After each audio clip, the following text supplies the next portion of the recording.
बिस्मिल्लाहिर्रहमानिर्रहीम। Dear viewers, अस्सलाम वालेकुम वरहमतुल्लाहि वबरकातुहू। तो ग्रामर विद जाज़िबा का जो हम पहला एडिशन हम करने जा रहे हैं और इंशाअल्लाहुल मुस्तान ये सिलसिला हम कोशिश करेंगे तब तक जारी रखेंगे जब तक हम जो बेसिक ग्रामर का जो पोर्शन है जब तक वो कंप्लीट नहीं होगा।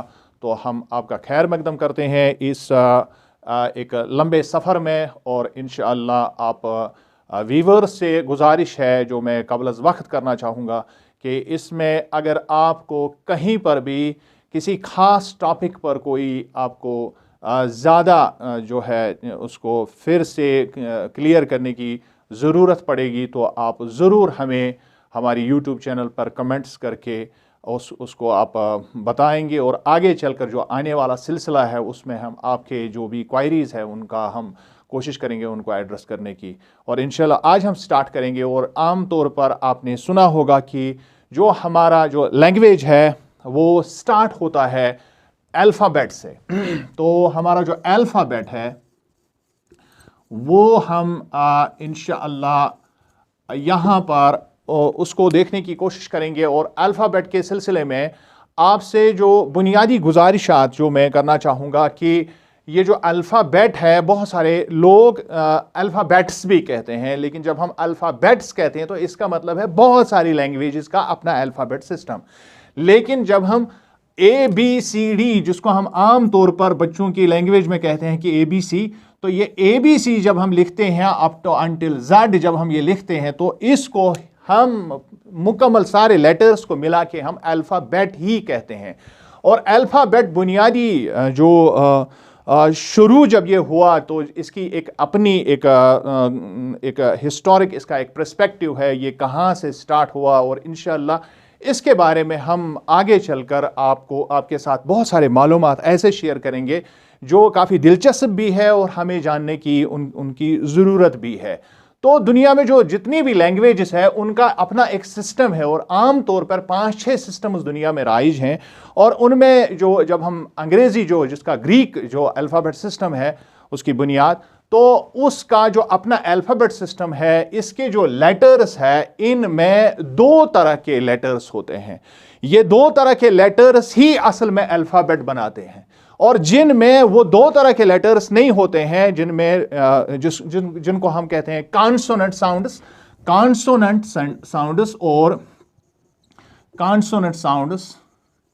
And vowel sounds. तो ये कॉन्सोनेंट और वावेल साउंड्स जो हैं, जिस अल्फ़ाबेट में कॉन्सोनेंट और वावेल एक साथ जमा हो तो उसी को हम अल्फ़ाबेट असल में कहते हैं। और अब अगर हम ऐसे साउंड्स का इस्तेमाल जो हम वावेल साउंड्स इस्तेमाल करते हैं, ये साउंड्स अगर मुख्तलिफ मार्किंग्स के तौर पर जिनको हम डायआर्किकल मार्क्स कहते हैं, तो अगर हम उसमें इस्तेमाल करते हैं तो अल्फ़ाबेट में लेटर्स में ये नहीं है तो उसको हम अल्फ़ाबेट नहीं कहते हैं, उसको हम अबजद कहते हैं। तो इसमें याद रखेंगे आप, ये अबजद जो है ये असल में अरबिक का जो सिस्टम है वो इसमें आता है, और उर्दू का जो सिस्टम है उसमें आता है, क्योंकि उसमें हम डायआर्किकल मार्क्स का इस्तेमाल करते हैं, वावेल लेटर्स का इस्तेमाल नहीं करते हैं। तो यहां पर ये इसमें डिफरेंस है, और इंशाल्लाह इसके बारे में आगे चलकर भी बहुत सारी जो है हम आपस में गुफ्तगू करेंगे और इसको जानने की कोशिश करेंगे कि ये सिस्टम कहाँ से राइज हुआ, और जो आज हमारे पास जो लेटर्स का जो ख़जाना है हमारे अल्फ़ाबेट का, जो अंग्रेज़ी का अल्फ़ाबेट है, ये किस तरह से डेवलप हुआ, और इसमें किस तरह से जो साउंड्स पर जब हम आ जाएंगे तो वहाँ चलकर हम इंशाल्लाह इस पर काफ़ी ज़्यादा बहस करेंगे और इसको कोशिश करेंगे समझने की कि इसकी हमारी ज़िंदगी में कितनी इंपॉर्टेंस है, और बाकी लैंग्वेजेस के साथ किस तरह से हम अपनी एक लैंग्वेज को अगर हम सीखेंगे या उसके उसूलों को, उसके ज़वाबित को अगर हम सीखेंगे तो दूसरी लैंग्वेज में उसका इस्तेमाल कैसे करें। लेकिन वो तभी मुमकिन है जब आपको ये सिस्टम मालूम हो कि जो अबजद से होते हुए जब अल्फ़ाबेट बना और उसके बाद जो सिलेबरीज बनी और उसके बाद लोगो सिलेबरीज जिसको हम कहते हैं, हालांकि जब हम पहले देखते हैं कि एंशिएंट सिविलाइजेशन जब जिन्होंने लैंग्वेज को सबसे पहले लिखना शुरू कर दिया तो उनमें आपने सुना होगा कि इजिप्शियन का हेरोग्लिफिक्स जो है वो शुरू हुआ। लेकिन जो आम तौर पर जो इस सादे से तरीके से जो दुनिया में ये सिस्टम जो राइज हुआ, उसमें ये ग्रीक अल्फाबेट सिस्टम जो है ये ज़्यादा दुनिया में मशहूर हुआ, और हम इसी को बुनियाद बना के बाकी लैंग्वेजेस के एस्पेक्ट्स को, grammar, so far as grammar is concern, खासकर जो हमारा उर्दू जो हमारा रहता है, और इसके अलावा अरबी का जो हमारा ग्रामर है इससे बिल्कुल मुंसलिक है, इसके बिल्कुल करीब करीब है। इन तीनों को हम एक साथ साइमल्टेनियसली अंडरस्टैंड करने की कोशिश करेंगे, ताकि ये एक दूसरे के साथ जो है एक रबत के तौर पर या मेल के तौर पर हम इसको आगे बढ़ाने की कोशिश करेंगे। सो द फर्स्ट थिंग जो हमने यहाँ पर आपके साथ डिस्कस किया, दैट इज द अल्फ़ाबेट। यानी जब हम अल्फ़ाबेट को जब हम इस्तेमाल करते हैं तो यहाँ पर एक तरीका होता है साउंड्स प्रोड्यूस करने का, और वो साउंड कैसे बनती है जब हम कॉन्सोनेंट्स और वावेल को आपस में जोड़ते हैं। कॉन्सोनेंट्स और वावेल को जब हम जोड़ते हैं तो उनसे एक सिलेबल प्रोड्यूस होता है, उनसे एक आवाज़ बनती है, और जब हम मुख्तलिफ आवाज़ों को आपस में जोड़ते हैं तो हमारे पास वर्ड आ जाता है, जिसको हम वर्ड कहते हैं, और जिसकी एक मीनिंग होती है। और जो आमतौर पर जो साउंड्स होती है, मुख्तलिफ साउंड्स जो है मुख्तलिफ तरीक़ों से हम निकालते हैं, मुख्तलिफ ज़ुबानों में मुख्तलिफ साउंड्स का गलबा होता है, और चंद एक साउंड्स ऐसी होती हैं जो वो प्रोड्यूस नहीं कर पाते हैं। मिसाल मैं आपके सामने रखने की कोशिश करूँगा कि हम कश्मीरी में एक ख़ास साउंड का इस्तेमाल करते हैं जिसको हम स कहते हैं, यानी से। तो अगर हम किसी भी शख्स को जो इस हमारी ज़ुबान को नहीं जानता है, या इस तरह की ज़ुबान है जिसमें ये साउंड आती है, तो वो इस स साउंड को स की तरह प्रोनाउंस करता है। तो यही वजह है कि जब जो हमारे यहाँ पर कश्मीर के अंदर जो हमारे दीगर कम्युनिटीज़ जिनकी कश्मीरी भाषा नहीं है, जो कश्मीरी ज़ुबान नहीं बोलते हैं, तो अगर हम उनसे बात करते हैं तो जब भी वो हमारे साथ टूटे फूटे कश्मीरी में बात करते हैं तो वो स की साउंड में हमेशा स का लफ्ज़ इस्तेमाल करते हैं। तो इट इज़ बिकॉज कि चंद मखसूस साउंड्स का ही अल्फ़ाबेट सिस्टम बनाया जाता है, और इसी का इस्तेमाल होता है, उस लैंग्वेज का जो अपना एक सेटअप है उसके हिसाब से इसको बनाया गया है, इसको डेवलप किया गया है।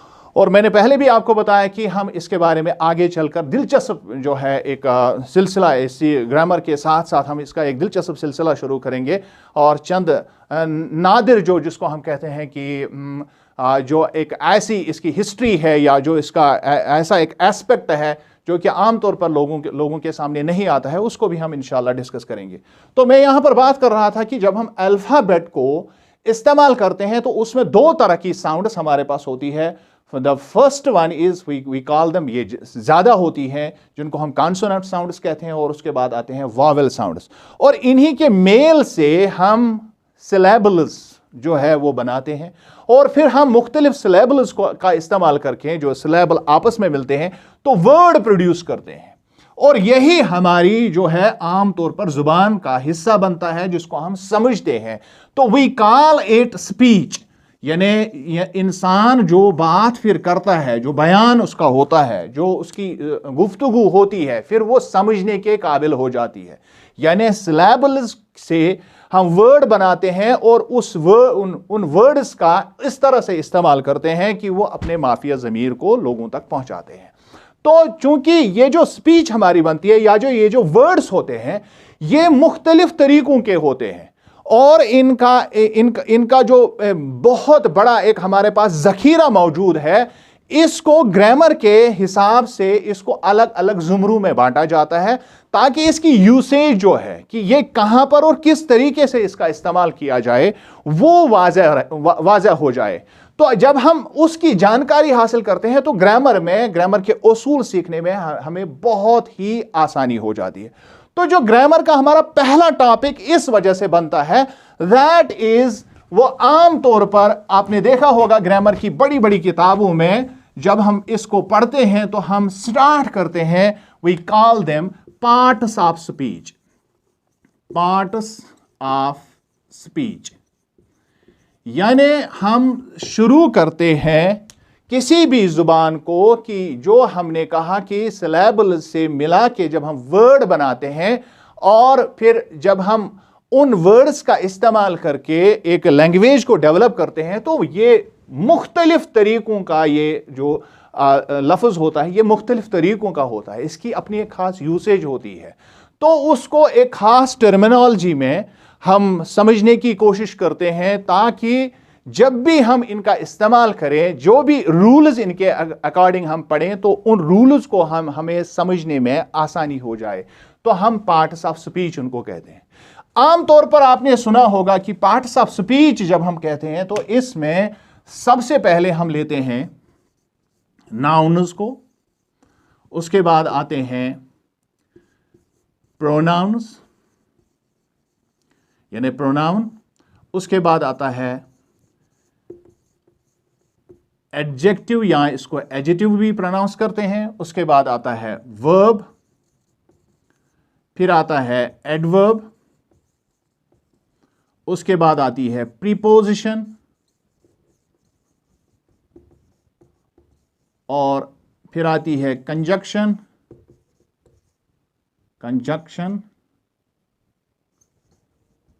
और उसके बाद इंटरजेक्शन। लेकिन यहां पर मैं एक अहम नुक्ता आपसे शेयर करने की कोशिश करूंगा। मैंने आपको पहले ही बताया कि हम इसको बाकी ज़ुबानों के साथ, जो हम आमतौर पर जो ज़ुबानें कश्मीर में इस्तेमाल होती हैं या जिनके साथ हमारा किसी न किसी तरह से जिनके साथ हम वाबस्ता हो जाते हैं, वो है उर्दू और अरबी। जब हम उर्दू और अरबी के एतबार से पार्ट्स ऑफ स्पीच की जब हम बात करते हैं, तो इस पूरे एक बड़े लिस्ट को, जो तकरीबन ये ऑलमोस्ट 8 है, 1 2 3 4 5 6 7 8, ये 8 तरीकों के पार्ट्स ऑफ स्पीच या जो वर्ड्स का खजाना हमारा जो है, उनको हम इन मुख्तलिफ कैटेगरीज में हम इनको रख सकते हैं इनके यूसेज के अकॉर्डिंग। लेकिन अगर हम इन्हीं बातों को देखेंगे, इन्हीं अल्फाजों को देखेंगे, तो ये हम इन सब को सिर्फ 3 ग्रुहों में तकसीम करते हैं, जिसको हम इस्म और फ़ैल और हरफ कहते हैं इन 2 जुबानों में। ये बड़ा ही दिलचस्प होगा अगर इंसान को ये समझ आ जाए। इससे बहुत बड़े मसाइल जो अंग्रेजी ग्रामर सीखने में जो मसाइल पैदा होते हैं, वो इससे हल होते हैं। अगर हम इसको समझेंगे तो ये सारा मसला जो है ये आसान हो जाता है। दैट इज वाई कि हम इनकी आपस के रिलेशन और इसको हम समझने की कोशिश करेंगे कि इस्म जो है, जब हम इसको उर्दू या अरबी में हम समझते हैं, तो वो नाउन्स के एतबार से हम किस तरह से उसको समझेंगे, अंग्रेजी के नाउन्स के एतबार से इसको हम कैसे समझेंगे। और same is the case with फ़ैल। जब हम फ़ैल को देखेंगे तो वो किस तरह से, और बाकी जो भी बचता है तो उसको हम हरफ कहते हैं। लेकिन क्या अंग्रेजी के नाउन्स पर ही इसका इतलाक होता है इस्म पर? तो इसको अरबी में ही इसको हम अस्मा कहते हैं, अस्मा, और इनको अफ़ाल कहते हैं और इनको हुरूफ कहते हैं। अब ये हरफ जो है या हुरूफ जो है, इनको हम फिलहाल अंग्रेजी की तरह हम करने की कोशिश करेंगे। So we have actually nouns in Urdu, nouns Urdu और अरबी में हमारे पास नाउन है, उसके बाद वर्ब है, और उसके बाद हरफ को पार्टिकल कहते हैं। पहले हम इस बात को समझने की कोशिश करेंगे तो ये पार्ट्स ऑफ स्पीच ऑटोमेटिकली सारे के सारे क्लियर हो जाएंगे। हम इसको समझने की कोशिश करेंगे। यानी जो पार्ट्स ऑफ स्पीच अंग्रेजी के हैं, इनको हम 8 ग्रुप्स में तकसीम करते हैं, मुख्तलिफ वर्ड्स को हम 8 ग्रुप्स में रखते हैं। लेकिन जब हम उर्दू और अरबी में देखते हैं तो इनके सिर्फ 3 ग्रुप्स, तो बाकी सारे के सारे या तो सब ग्रुप हैं, या तो एक बड़ी जो हमारे पास हेडिंग है उसके सब ग्रुप्स में आते हैं, या फिर इन अल्फाज का किसी और तरह से इतलाक होता है। लेट अस फाइंड आउट कि नाउन्स में, जब हम नाउन अस्मा में जब हम इनको रखते हैं, तो कौन कौन सी चीज अंग्रेजी की इसमें आती है। इसमें यकीन मानिए, इसमें सबसे पहले ये सारी चीजें आ जाती हैं। यह बड़ा ही दिलचस्प मामला है। यानी इसमें नाउन्स के एतबार से हम देखते हैं कि ये सारी की सारी चीजें इसमें आती हैं। फर्ज करें जब हम वर्ब की बात करते हैं तो हम वर्ब के बारे में कहते हैं कि ये हमें किसी काम के करने या होने या सहने, जब हम इसको अपने जो हमारा ट्रेडिशनल तरीका है उस तरह से समझने की कोशिश करते हैं, तो हम वर्ब्स को इस तरह से समझते हैं कि फेल हसगो काम। तो लेकिन काम का भी कोई नाम तो ज़रूर होता है। तो काम का भी नाम होता है। तो first and the foremost they come under this very category, ये नाउन्स के ही अंडर आते हैं। और इसी तरह जो भी वर्ड है उसका कोई ना कोई नाम है। तो बहैसियत नाउन उसकी एक अपनी पहचान है, लेकिन सारे के सारे अल्फाज जो है ये नाम की तरह नहीं होते हैं। कहीं पर कोई कुछ अल्फाज ऐसे होते हैं जो नाम जो हमने कहा वो नाम की तरह भी नहीं होते हैं, बल्कि हल्का सा होते हैं। मिसाल के तौर पर हम बी का लफ्ज इस्तेमाल करते हैं, बी, चाहे अंग्रेजी में आप बी लें या उर्दू में आप बी लें, तो बी हम कहते हैं। तो ये जब हम अंग्रेजी में बी कहते हैं तो ये बी हो जाता है, ये एक खास कैटेगरी में आता है, ये वर्ब में आ जाता है। लेकिन यही बी अगर हम उर्दू में लिखेंगे तो ये एक छोटा सा पार्टिकल है, ये पूरा नाउन नहीं है। इसी तरह हम बहुत सारे अल्फाज तक का इस्तेमाल करते हैं, पर का इस्तेमाल करते हैं, तो ये सारे के सारे अल्फाज जो है नाउन की तरह दिखते नहीं है। दैट इज वाई कि अरबों ने या जो हमारे जो उर्दू का ग्रामर है उसमें इन अल्फाजों को एक खास जुमरे में डाल दिया गया है कि ये ना तो अस्मा की कैटेगरी में आते हैं ना अफआल की कैटेगरी में आते हैं, तो ये हर्फ कहलाएंगे। ये पार्टिकल है, छोटा सा एक, जिसको हम कहते हैं एक जर्रा है, लैंग्वेज का एक जर्रा है। और ये लैंग्वेज को दवाम बख्शने के लिए, लैंग्वेज को मुकम्मल करने के लिए इस्तेमाल होते हैं। और असल में इनकी हैयत जो है वो बड़े अल्फाज की तरह नहीं है जिनको हम नाउन्स कहते हैं, या उसके बाद जो उसकी सब कैटेगरी आती है जिनको हम वर्ब्स कहते हैं। और आपने एक दिलचस्प वाक़ा सुना होगा कि अल्लाह ने जब आदम अलैहिस्सलाम को बनाया, बहसीन मुसलमान हमारा ये अकीदा है कि आदम अलैहिस्सलाम को सबसे पहले जो उनको इल्म सिखाया गया वो इन्हीं अस्मा का इल्म, यानी असल इल्म जो है, असल पहचान जो है दुनिया में आने के बाद इंसान का सबसे बड़ा मसला जो रहता है कि वो तमाम कायनात में जितनी भी चीज़ें हैं उनके नाम उसको सीखने की ज़रूरत पड़ती है। चाहे जिस माशरे में भी उसका जन्म होता है, जिस दौर में भी वो आता है, तो उस दौर के अकॉर्डिंग जो चीज़ों के नाम होते हैं, जो अशया के नाम होते हैं, उन चीज़ों के नाम की जानकारी उसका पहला संगमील होता है इस दुनिया में अपनी नॉलेज का। यानी तभी उसकी आगे नॉलेज बढ़ सकती है, इल्म उसका बढ़ सकता है जब उसको अस्मा की जान पहचान होगी। तो यह हर लैंग्वेज में इसी वजह से बहुत ज़्यादा ज़रूरी है। अब यहाँ पर जो ये जो 8 पार्ट्स ऑफ स्पीच हैं, इनको हम कैसे इसमें डालेंगे, तो हम इनको देखेंगे। जो वर्ब है इसको हम निकाल देंगे और उसके बाद यानी वर्ब को हम वर्ब के साथ ही अटैच करेंगे, वर्ब्स होते हैं। और उसके बाद जितनी भी कैटेगरीज हमारी रह जाती हैं उनमें पहली 3 यानी नाउन्स, प्रोनाउन्स, एडजेक्टिव्स और उसके बाद जो एडवर्ब्स आते हैं, ये सारे के सारे अरबी में और उर्दू में इस अस्मा की कैटेगरी में यानी नाउन्स की कैटेगरी में आते हैं। और यहां पर यह जानने में आपको खुशी होगी कि जब हम एडजेक्टिव्स का इस्तेमाल करते हैं, मिसाल के तौर पर मैं लिखूंगा यहां पर ए फैट बॉय, और हम जानते हैं कि फैट जो है यह सिफत है जिसको हम एडजेक्टिव कहते हैं। अब अगर हम इस फैट को इस बॉय के साथ जोड़कर नहीं देखेंगे, इसको अलग से देखेंगे, हम यहां सिर्फ फैट लिखेंगे, तो फैट का मतलब होता है मोटा, ये असल में नाम है, यानी ये फिर नाउन है। तो इस तरह की जो बहुत सारी चीजें जो है, जो हमारे बच्चों को समझने में मुश्किल जो मुश्किल होता है ये बातें समझने में, तो वो आसान कैसे हो जाएंगी अगर आप सबसे पहले इस चीज को समझने की कोशिश करेंगे कि ये सारे के सारे पार्ट्स ऑफ स्पीच जो है they fall under the category of nouns first. और फिर जब हम आगे बढ़ेंगे, इसकी सब कैटेगरीज देखेंगे, तो इसमें 3 इंपॉर्टेंट कैटेगरीज हमें समझ में आनी चाहिए। फर्स्ट कैटेगरी इज नाउन, यानी जिसको हम कहेंगे कि अब प्योरली नाउन्स का इस्तेमाल जब हम करते हैं तो वो किस तरह से होता है, और उसके बाद प्योरली वर्ब्स एज वर्ब्स किस तरह हम इस्तेमाल करते हैं, और जो बाकी फिर बचते हैं जैसे प्रीपोजिशंस, कंजक्शंस, इंटरजेक्शंस जब हम बचते हैं तो इनका इस्तेमाल एज पार्टिकल, लैंग्वेज पार्टिकल के तौर पर यह कैसे होता है। जब हम इस बात को इस तरह से समझने की कोशिश करेंगे तो बहुत सारा हल्का हो जाएगा, ये बहुत आसान हो जाएगा ये, और आगे चलकर इसमें बहुत सारी आसानी होने वाली है। आई विल रिपीट इट, मैं इसको फिर से हल्का सा रिपीट करूंगा कि जो पार्ट्स ऑफ स्पीच है इसकी एक लंबी लिस्ट हमें दी जाती है अंग्रेजी में, और यही वजह बनती है हमारे बच्चे बहुत कंफ्यूज होते हैं कि इतना बड़ा लिस्ट हम किस तरह से इसको किस तरह से समझेंगे, किस तरह से याद रखेंगे। तो इसको हम आसान बनाने की कोशिश करेंगे और इसको हम सिर्फ 3 कैटेगरीज पहले मानेंगे।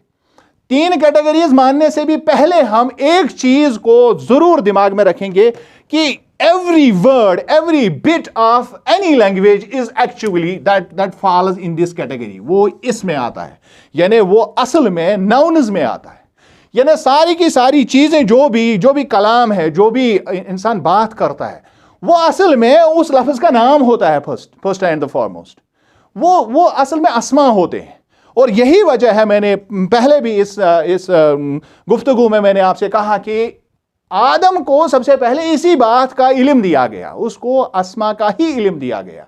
और उसके बाद जब हम इसको कैटेगराइज करते हैं, उसमें सबसे बड़ी कैटेगरी जो आती है वो आता है अफ़आल की, वर्ब्स की। ये सबसे बड़ी कैटेगरी आती है और ये बिल्कुल मुनफरिद है, इन सारे पार्ट्स ऑफ स्पीच से मुनफरिद है। ये अकेला है और इसकी अपनी खास खुसूसियात हैं। और इसको समझने के बाद इंसान आधा अपना सफर तय करता है एक लैंग्वेज में। जब इंसान को अफ़आल समझ आते हैं, इनका यूसेज समझ आता है, और ये अफ़आल बहैसियत अस्मा किस तरह से इस्तेमाल होते हैं, यानी ये वर्ब्स एज नाउन्स कैसे इस्तेमाल होते हैं और इन वर्ब्स का और क्या इस्तेमाल है, तो जब हम इसको समझते हैं तो लैंग्वेज का दूसरा बड़ा एस्पेक्ट, नाउन्स के बाद दूसरा बड़ा एस्पेक्ट इंसान क्लियर करता है। और उसके बाद रह जाती है छोटी मोटी चीज़ें जो हर एक लैंग्वेज का अपना एक सिस्टम होता है, उसके छोटे छोटे जर्रे होते हैं, उस लैंग्वेज के जर्रे होते हैं जिनको हमने पार्टिकल्स कहा। और जब हम इन सारे पार्ट्स ऑफ स्पीच में देखेंगे, उनमें प्रीपोजिशन है, कंजक्शन है, इंटरजेक्शन है, तो ये फिर आसान हो जाता है, बहुत आसान हो जाता है। तो यहाँ हमारे पास ये 3 कैटेगरीज जो है, नाउन्स, वर्ब्स और पार्टिकल्स, इंशाल्लाह हम इनको आगे चलकर आगे वाले लेक्चर्स में क्लियर करेंगे।